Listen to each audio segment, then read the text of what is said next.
আসসালামু আলাইকুম। আপনারা সবাই জানেন যে এই মাসে আর্জেন্টিনা ২ টা প্রীতি ম্যাচ খেলবে, যেখানে এই মাসের ১১ তারিখ ভেনেজুয়েলা এবং ১৪ তারিখ পোর্তো রিকোর বিপক্ষে খেলতে নামবে। ওই ২ টা ম্যাচকে কেন্দ্র করে অলরেডি আর্জেন্টিনার প্লেয়াররা তাদের ক্যাম্পেইনে যোগ দিতে শুরু করেছে, আর ওই ক্যাম্পেইনে যোগ দিয়ে তারা হালকা অনুশীলনও করেছে। তো আজকের এই ভিডিওতে আমরা দেখার ট্রাই করব আর্জেন্টিনার কোচ লিওনেল স্কালোনির প্ল্যানটা কি, লিওনেল মেসিকে নিয়ে তার প্ল্যানটা কি, সেই বিষয়টা নিয়ে কথা বলার ট্রাই করব। এট দ্য সেম টাইম আমরা আর্জেন্টিনার কিছু উইক পয়েন্ট নিয়ে কথা বলার ট্রাই করব, যে জায়গাগুলোতে ২০২৬ বিশ্বকাপের আগে তাদের সমাধান দরকারই দরকার। প্রথমত আমি যে কথাটা বলতে চাই সেটা হচ্ছে ট্রেনিং সেশন। দেখুন, গতকালকে আর্জেন্টিনা ট্রেনিং সেশনে যোগ দিয়েছে, বাট তারা কোনো ভারী ট্রেনিং করে নাই, হালকা ট্রেনিং তারা করেছে। এখন ওই ট্রেনিং সেশনে আমরা যে জিনিসটা দেখতে পাইছি, টিওআইসি স্পোর্টস এর কাছ থেকে যে আপডেটটা পেয়েছি সেটা হচ্ছে লিওনেল মেসিকে নিয়ে তেমন কোনো প্ল্যান নেই সামনের ম্যাচে। অর্থাৎ লিওনেল মেসিকে সম্ভবত সাইড বেঞ্চে বসিয়ে রেখে লিওনেল স্কালোনি তার একাদশটা সাজাতে পারে। এখন লিওনেল মেসির পরিবর্তে কোন প্লেয়ার গুলাকে রাডারে রেখেছে লিওনেল স্কালোনি, সেই বিষয়টা নিয়ে কথা বলার ট্রাই করি। এই জায়গাটাতে আমরা দুইটা প্লেয়ারের নাম বেসিক্যালি জানতে পেরেছি, একজন হচ্ছে নিকো পাস এবং একজন হচ্ছে ফ্রাঙ্কো মাস্তান্তুনো।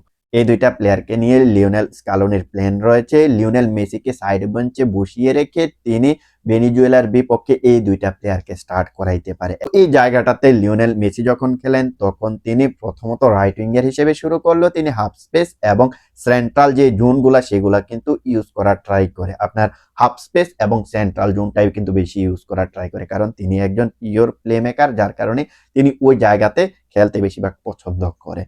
এখন লিওনেল মেসি যে থাকবে না, তার জায়গাটাতে কে খেলবেন, এই জায়গাটাতে আমরা নিকুপাসের যেই নামটা সেটা আমরা কিন্তু শুনতে পাইতেছি। নিকুপাসকে নাকি স্টার্টিং 11-এ নিয়ে আসা হবে, সেই সাথে আপনার ফ্রাঙ্কো মাস্তান্তুনুকে রাইট উইংসে শুরু করানো হবে। এটা হচ্ছে লিওনেল স্কালোনির প্ল্যান। দেখুন, নিকোপাস যে ফর্মে আছে অবশ্যই অবশ্যই অবশ্যই তিনি আর্জেন্টিনার জাতীয় দলের স্টার্টিং 11টা ডিজার্ভ করে। আর ফ্রাঙ্কো মাস্তান্তুনু তো রিয়াল মাদ্রিদের হয়ে লাস্ট কয়টা ম্যাচে দারুণ খেলতেছেন, সো এই প্লেয়ারটাও স্টার্টিং 11 ডিজার্ভ করে। এখন 2026 বিশ্বকাপের ব্যাকআপ প্ল্যান হিসেবে বাই চান্স যদি লিওনেল মেসি যদি 26 বিশ্বকাপ খেলতে না পারে, তাহলে তার ব্যাকআপ হিসেবে যে ফুটবলার গুলা ক্রিয়েট করার দরকার সেই কাজটাই কিন্তু এখন আমরা লিওনেল স্কালোনের কাছ থেকে দেখতে পাইতেছি, যে নিকোপাস এবং ফ্রাঙ্কো মাস্তান্তুনু এই দুইটা ফুটবলারের উপর ভরসা করবে যদি বাই চান্স লিওনেল মেসি বিশ্বকাপে যাইতে না পারে কিংবা ইনজুরির কারণে খেলতে না পারে। সো আশা করি বুঝতে পেরেছেন কেন লিওনেল স্কালোনি লিওনেল মেসিকে সাইড বেঞ্চে বসিয়ে রেখে এই দুইটা প্লেয়ারকে স্টার্টিং 11-এ নিয়ে আসতে চাইতেছেন। এবার আসি আমরা আর্জেন্টিনার উইকনেসের দিকে, যে যে জায়গাগুলোতে আর্জেন্টিনার এখন দুর্বলতা রয়েছে। প্রথমত দেখুন, এটা আমার কোনো কথা না, আমি এখান থেকে অনেকদিন আগে টিওআইসি স্পোর্টস থেকে এমন ধরনের একটা আপডেট পেয়েছি। প্রথমত তারা বলেছে যে গোলকিপার, হ্যাঁ, এই মুহূর্তে আর্জেন্টিনার গোলবারের প্রধান ভরসা হচ্ছে এমিলিয়ানো মার্টিনেস। এমিলিয়ানো মার্টিনেস কোন টাইপের ফুটবলার সেটা সবাই জানে, বিশ্ব জানে, সো তাকে নিয়ে কোনো প্রশ্ন তোলে নাই। বাট এই জায়গাটাতে তারা বলতেছে যদি এমিলিয়ানো মার্টিনেস ইনজুরি পিক করে, তাহলে তার সমপরিমাণ তার মাপের কোনো গোলকিপার এই মুহূর্তে আর্জেন্টিনায় নেই। সো তিনি যদি ইনজুরির কারণে যদি বিশ্বকাপ মিস করে, তাহলে এই জায়গাটাতে আর্জেন্টিনার বিরাট একটা উইক পয়েন্ট হয়ে যাবে। সো এই জায়গায় কিন্তু আমরা ওয়াল্টার বেনিতেজ এবং জেরোনিমো রুলিকে দেখতেছি, যারা কিনা নিয়মিত আর্জেন্টিনা স্কোয়াডে আসতেছে। সো এই দুইটা ফুটবলার কিন্তু এমিলিয়ানো মার্টিনেজের টাইপের ফুটবলার না, যার কারণে এই জায়গাটাতে তারা আর্জেন্টিনার এই জায়গাটাতে তারা কিছুটা উইক পয়েন্ট খুঁজে পেয়েছে। এই জায়গাটাতে অবশ্যই সমাধান দরকার। টিওআইসি স্পোর্টস কিন্তু এমন ধরনের আপডেট এইখান থেকে অনেকদিন আগে আমাদেরকে দিয়েছিল। দ্বিতীয় যে বিষয়টা সেটা হচ্ছে রাইট ব্যাক। রাইট ব্যাকে এই মুহূর্তে আর্জেন্টিনার যে ফুটবলার গুলা রয়েছে তারা আহামরি তেমন কোনো ফর্মে নাই। এই জায়গাটাতে নিয়মিত আর্জেন্টিনার দলে আসে কে, আসে হচ্ছে গঞ্জালো মন্টিয়েল এবং নাহুয়েল মলিনা। এই দুইটা ফুটবলারই কিন্তু সবচাইতে বেশি পরিমাণ সুযোগ পেয়ে থাকে আর্জেন্টিনার স্কোয়াডে, যেটা আমরা 2022 বিশ্বকাপের আগে থেকেই কিন্তু দেখতে পাইতেছি। আদারওয়াইজ এই জায়গাটাতে খেলে থাকে হুয়ান ফয়েদ। সো এই তিনটা ফুটবলারের মধ্যে দুইটা ফুটবলার যেহেতু আর্জেন্টিনার জাতীয় দলের স্কোয়াডে সব সময় থাকে, এখনো আছে, তাদের যে পারফরমেন্সটা রিসেন্টলি, এই পারফরমেন্সটা নিয়ে আর্জেন্টিনার যে সংবাদ মাধ্যম টিওআইসি স্পোর্টস এবং আর্জেন্টিনার কোচ লিওনেল স্কালোনি তেমন একটা আহামরি খুশি না।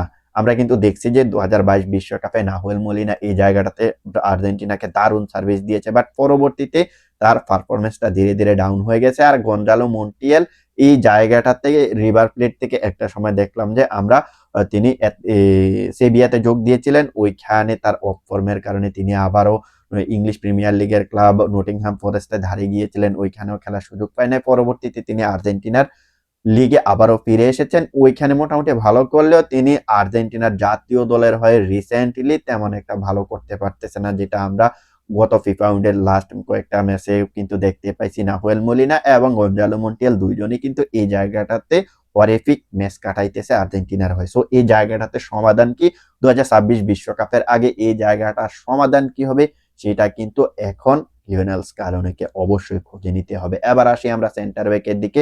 সেন্টার ব্যাকে ক্রিস্টিয়ান রোমেরো 2026 বিশ্বকাপে যাইতেছে, তার জায়গায় কিন্তু তার যে পার্টনার হিসেবে আমরা অনেক দিন ধরে একটা নাম বিবেচনা করতেছিলাম, সেটা হচ্ছে লিসান্দ্রো মার্টিনেজ, যিনি কিনা আর্জেন্টিনার জার্সিতে বেশ ভালো করতেছিলেন, বাট তিনি একটা ইনজুরির কারণে দল থেকে ছিটকে গিয়েছেন। অনেক দিন হয়ে গেল তিনি জাতীয় দলে ফিরতে পারে না।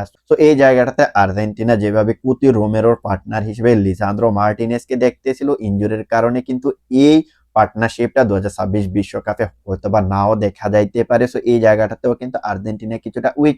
এখানে কিন্তু নিকোলাস ওথামেন্ডি নামক একজন ফুটবলার আছে, আপনারা সবাই জানেন, অনেক এক্সপিরিয়েন্স একজন ফুটবলার। তিনি আর্জেন্টিনাকে অনেকদিন ধরে সার্ভিস দিতেছে, বাট তার বয়সটাও কিন্তু 38 প্লাস হয়ে যাবে। যখন 2026 বিশ্বকাপটা আসবে তখন কিন্তু 38 প্লাস হয়ে যাবে। সো এমন টাইপের একজন ফুটবলারকে নিয়ে লিওনেল স্কালোনি 2026 বিশ্বকাপে যাবে কিনা এটাও কিন্তু বিরাট একটা প্রশ্ন। এই জায়গাটাতে কিন্তু বড় ধরনের একটা সমস্যা এই মুহূর্তে আর্জেন্টিনার স্কোয়াডে রয়েছে। সো এদের এই সাবস্টিটিউট হিসেবে যে প্লেয়ারগুলা থাকবে এদের তারা কিন্তু হতে পারে আপনার ফাকুন্দো মেদিনা, লিওনার্দো বালের্দি, এই টাইপের ফুটবলাররাই কিন্তু থাকবে। বাট কুতি রোমেরো টাইপের কিংবা লিসান্দ্রো টাইপের কোনো ফুটবলার এই মুহূর্তে আর্জেন্টিনার স্কোয়াডে নেই, যার কারণে এই জায়গাটাতেও আর্জেন্টিনা অনেকটা উইক। এরপরে আর্জেন্টিনার যেই সমস্যাটার কথা বলেছে টিওয়াইসি স্পোর্টস, সেটা হচ্ছে লেফট ব্যাক। লেফট ব্যাককে নিকোলাস তাগলিয়াফিকো অনেকদিন ধরে আর্জেন্টিনার হয়ে খেলতেছেন, এই জায়গাটাতে তিনি ভালো সার্ভিস দিতেছেন আর্জেন্টিনাকে। তার বয়সটাও সম্ভবত 33 হয়ে গেছে, 2026 বিশ্বকাপ আসতে আসতে বয়সটা তার 34 হয়ে যাবে। সো এই জায়গায় তার যে সাবস্টিটিউট প্লেয়ার সেটা হচ্ছে Marquis Acuña. But Marquis Acuña recently ভালো ফর্মে নাই, এই জায়গাটাতে 2026 বিশ্বকাপে তাকে ক্যারি করা হবে কিনা সেটাও কিন্তু যথেষ্ট পরিমাণ সন্দেহ আছে। সো এই জায়গাটাতে এখনো কিন্তু আমরা দেখতে পাইতেছি নিকোলাস তাগলিয়াফিকো এবং মার্কুস আকুনিয়ার উপরে কিন্তু ভরসা করতেছি লিওনেল স্কালোনি। তো এই জায়গায় যেহেতু মার্কুস আকুনিয়া ফর্মে নাই, নিকোলাস তাগলিয়াফিকো যদি ইনজুরি পিক করে তাহলে তার প্রপার সাবস্টিটিউটটা কে হবে সেটা নিয়ে কিন্তু বিরাট একটা সংশয় এই মুহূর্তে আর্জেন্টিনার স্কোয়াডে রয়েছে। এই জায়গাটাতে কিন্তু আমরা দেখতে পাইছি যে জুলিও সোলার এবং বার্কুকে অনেক সময় আর্জেন্টিনার জাতীয় দলের স্কোয়াডে ডাকা হইতো, বাট এরাও কিন্তু রিসেন্টলি তেমন একটা ভালো ফর্মে নাই। সো সেই অনুযায়ী এই জায়গায় আর্জেন্টিনা মোটামুটি উইক। মিডফিল্ডে নিয়ে এই মুহূর্তে আর্জেন্টিনার কোনো সমস্যার কথা এই মুহূর্তে টিওয়াইসি স্পোর্টস বলতেছে না। তবে ফাইনাল থার্ডের লেফট উইং এর পজিশনটা নিয়ে কিন্তু অনেকগুলা সমস্যার কথা তারা বলেছেন। এই জায়গায় নিকোলাস গঞ্জালেসকে খেলানো হয়, বাট তিনি অফেন্সিভলি তেমন ক্রিয়েটিভ না, তিনি ডিফেন্সিভলি মোটামুটি টিমটাকে ভালো সার্ভিস দেয় দেখে আর্জেন্টিনার কোচ লিওনেল স্কালোনি তাকে দলে নিয়েছেন। বাট এই জায়গাতে আর্জেন্টিনা এখনো পর্যন্ত প্রপার কোনো লেফট উইঙ্গার তৈরি করতে পারে নাই। এই জায়গাটাতে আপনার মাঝে মাঝে থিয়াগো আলমাদাকে খেলানো হয়, এই জায়গাটাতে আবার মাঝে মাঝে কিন্তু আমরা দেখতে পাইছি যে মিডফিল্ডাররা এই লেফট উইঙ্গের কাজটা করে। আবার এই জায়গাটাতে আলেকজান্দ্রো গার্নাচোকে 2026 বিশ্বকাপে নিয়ে যাওয়া হবে কিনা সেটাও কিন্তু বিরাট একটা সংশয়, কারণ এখনো পর্যন্ত কিন্তু আলেকজান্দ্রো গার্নাচো আর্জেন্টিনার জাতীয় দলে নিয়মিত হয়ে উঠতে পারে নাই। মাঝে মাঝে ডাক পায়, আবার মাঝে মাঝে স্কোয়াড থেকে ড্রপ হয়ে যায়। সো এই জায়গায়ও কিন্তু আর্জেন্টিনার বিরাট একটা উইকনেস রয়েছে। সো সবকিছু মিলিয়ে আমরা যে জিনিসটা বলতে পারি সেটা হচ্ছে 2026 বিশ্বকাপের আগে আর্জেন্টিনা শুধু একটা দুইটা সমস্যা না, অনেকগুলা সমস্যা। আপনার সেকেন্ড চয়েস গোলকিপারের সমস্যা, রাইট ব্যাকের সমস্যা, সেন্টার ব্যাকের সমস্যা, লেফট ব্যাকের সমস্যা এবং লেফট উইঙ্গেও কিন্তু আর্জেন্টিনার সমস্যা রয়েছে। সো সবকিছু মিলিয়ে 2026 বিশ্বকাপের আগে আর্জেন্টিনা এই সমস্যার সমাধানগুলা করতে পারবে কিনা সেটাও কিন্তু বিরাট একটা প্রশ্ন হয়ে এখন উঠেছে। সো দেখা যাক শেষ পর্যন্ত কি হয়। কোচটার নাম যেহেতু লিওনেল স্কালোনি, তিনি অবশ্যই জানেন কোন জায়গাতে কোন সময় কিভাবে ইমপ্রুভ করতে হয়, সেটা অবশ্যই তিনি জানেন। সো আজকের ভিডিওটা এখানে শেষ করব, দেখা হবে অন্য কোন এক ভিডিওতে। সে পর্যন্ত ভালো থাকবেন।